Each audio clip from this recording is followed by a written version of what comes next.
In today's video, I'm going to show you how to use the IFS function here in Google Sheets.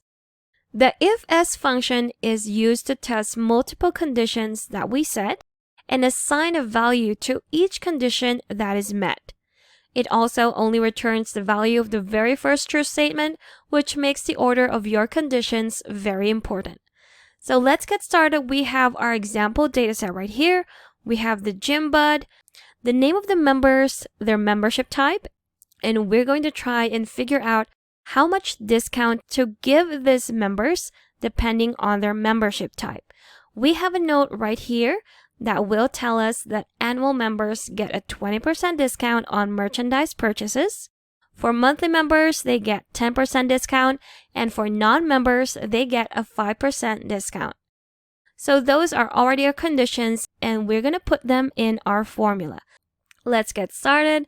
Let's put in our equal sign, type in IFS, select it right here, and put in your first condition. So our first condition is if this is equal to annual membership, so that's going to be in quotations, type in annual membership, closing quotations, comma. Now we're going to put in the value if that condition is met.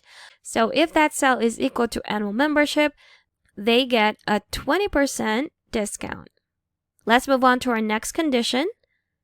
Put in a comma. So again, select that cell right there. If that cell is equal to, in quotations again, monthly membership, closing quotations, comma, they will get 15% discount. And our last condition, comma, if this cell right here is equal to, in quotations, a non-member, closing quotations, comma, they get a 5% discount. Closing parentheses and press enter. And there you have it. So we have 20% discount for our annual members, 15% for our monthly members, and 5% for our non-members. So let's accept the suggested autofill. And you'll see we have an error right here because this one has been misplaced. It is actually a staff.